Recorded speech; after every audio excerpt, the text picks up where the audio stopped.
আসসালামু আলাইকুম। Option trainer YouTube চ্যানেলের মাইক্রোসফট অফিস এক্সেল কোর্সের প্রথম ভিডিওতে আপনাকে স্বাগতম।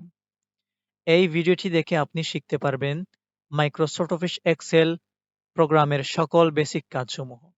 আপনি যদি মাইক্রোসফট অফিস এক্সেল প্রোগ্রামের সকল বেসিক কাজ শিখতে চান, তাহলে এই ভিডিওটি না টেনে সম্পূর্ণ মনোযোগ দিয়ে দেখুন।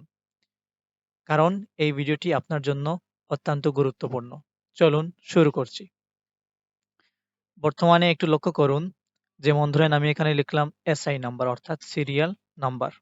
ওকে। তারপর ডান দিকে লিখলাম যেমন ধরেন মান্থ, MONTH মান্থ। তারপর DAYS ডেজ লিখলাম। ওকে। তারপর লিখলাম যেমন ধরেন নেম, NAME নেম। ওকে। এখন আমি চাচ্ছি যে সিরিয়াল নাম্বার অর্থাৎ ১ থেকে ১০ পর্যন্ত আমি সিরিয়াল নাম্বার লিখব সেটি চাচ্ছি। এখন কিভাবে লিখব?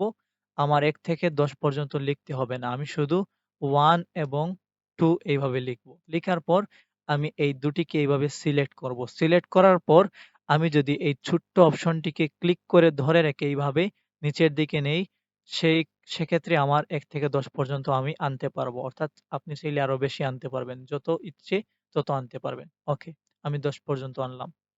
ওকে, আমার ১০ টা প্রয়োজন ছিল, আমি ১০ পর্যন্ত আনলাম। তারপর মান্থ। এখন যেমন ধরেন আমি লিখলাম JANUARY, জানুয়ারি লিখলাম। ওকে। এখন আমি চাচ্ছি যে জানুয়ারি থেকে ডিসেম্বর পর্যন্ত আনবো। অর্থাৎ জানুয়ারি থেকে অক্টোবর পর্যন্ত আনতে চাচ্ছি। সেক্ষেত্রে আমি কি করব? এই ছোট্ট অপশনে ক্লিক করে ধরে রেখে এই নিচের দিকে আমরা যত পর্যন্ত আনবো তত পর্যন্ত মাসের নাম চলে আসবে। অর্থাৎ নভেম্বর, ডিসেম্বর পর্যন্ত। ওকে? এইভাবে আনতে পারবো। অর্থাৎ এই জায়গায় ক্লিক করে ধরে রেখে নিচের দিকে যদি আমি টানি, সেক্ষেত্রে এইভাবে চলে আসবে। ওকে, আমি অক্টোবর পর্যন্ত আনলাম। তারপর ডেইজ, যেমন ধরেন এখানে লিখলাম স্যাটারডে, SATURDAY, স্যাটারডে লিখলাম। তারপর আমি চাচ্ছি একেবারে ফ্রাইডে পর্যন্ত লিখতে। সেক্ষেত্রে এই ছোট্ট অপশনটিকে ক্লিক করে ধরে রাখবো। ধরে রেখে নিচের দিকে টানবো। সেক্ষেত্রে আমার স্যাটারডে থেকে একটু লক্ষ্য করুন। এখানে ফ্রাইডে পর্যন্ত আসছে না। কেন? কারণ এই বানানের মধ্যে ভুল হয়েছে। তো এখন কিভাবে আনবো? আমার বানানটাকে আগে শুদ্ধ করে লিখতে হবে। SATURDAY, TY হয়েছে। এখন যদি আমি শুদ্ধ করি সেক্ষেত্রে আসবে। ওকে। এখন এভাবে ক্লিক করে ধরে রাখলাম এবং নিচের দিকে টানে এভাবে যদি টেনে আনি সেক্ষেত্রে আমি অটো আনতে পারবো। ঠিক আছে? Saturday, Sunday, Monday, Tuesday, Wednesday, Thursday, Friday. কিন্তু এই ওয়েডনেসডে এখানে দেখা যাচ্ছে যে শেষের ২ টি অক্ষর ঘরের বাহিরে চলে গেছে। এখন এটিকে কিভাবে ঘরের ভেতর ঢুকাবো? সেক্ষেত্রে আমি কি করব? এই উপরের এই কলামে এসে আমি যদি একসাথে ২ টা ক্লিক করি সেক্ষেত্রে এই অক্ষর দুটি ঘরের ভিতরে চলে আসবে। ওকে। এখন আমি এই জায়গায় আসি। এখানে নেম অর্থাৎ যেকোনো একটি নাম লিখি, যেমন ধরেন FAHAD, ফাহাদ, ফাহাদ লিখলাম। এখন আমি চাচ্ছি যে এই ফাহাদ নামটি ১০ বার আনতে। তো আমি যদি এই ছোট্ট অপশনটিকে ক্লিক করে ধরে রেখে আমি যদি নিচের দিকে নেই, সেক্ষেত্রে আমি ইচ্ছে মতো যতবার ইচ্ছে ততবার এই নামটিকে বারবার আনতে পারবো। ওকে। এখন একটু লক্ষ্য করুন, আমি চাচ্ছি এই লেখাগুলোকে একটি কিছু সুন্দর করব।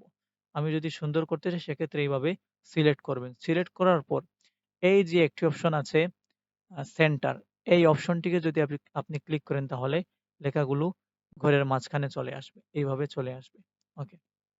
এখন আরেকটা জিনিস দেখুন, এই যে একটি বর্ডার অপশন আছে, বটম বর্ডার। এই বর্ডারে আপনি ক্লিক করবেন। ক্লিক করে ঢুকবেন। ঢোকার পর আপনি যদি অল বর্ডার দেন, সেক্ষেত্রে এই সব লেখাগুলো বর্ডারের ভিতরে চলে যাবে। ওকে। এখন আমি একটু আলাদা করি। যেমন ধরেন সিরিয়াল নাম্বার, এই হেডলাইন গুলাকে, শিরোনামগুলাকে আমি চাচ্ছি বোল্ড করতে, সেক্ষেত্রে বোল্ড করলাম। ওকে। এইভাবে আপনি এডিট করতে পারবেন।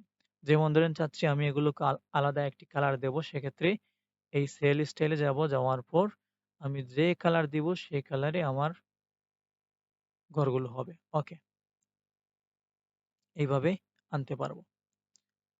এখন আমি চাচ্ছি এই নাম্বারগুলোকে আলাদা করে কালার দেব। সেক্ষেত্রে আমি চাইলে সিলেক্ট করব, সিলেক্ট করব। সিলেক্ট করার পর আমি এই জায়গায় ঢুকবো। ঢোকার পর আমি এইভাবে কালার দিতে পারবো। ওকে। আমি চাচ্ছি এই ঘরটি ছোট করব। সেক্ষেত্রে আমি এই জায়গায় যদি ক্লিক করে ধরে রেখে এইভাবে আনি, সেক্ষেত্রে ছোট হবে এইভাবে। তো এই ক্লাসটি কেমন লাগলো অবশ্যই কমেন্টে জানাবেন এবং পরবর্তী ভিডিওগুলো পেতে চ্যানেলটিকে সাবস্ক্রাইব করে রাখবেন। ধন্যবাদ সবাইকে। আসসালামু আলাইকুম।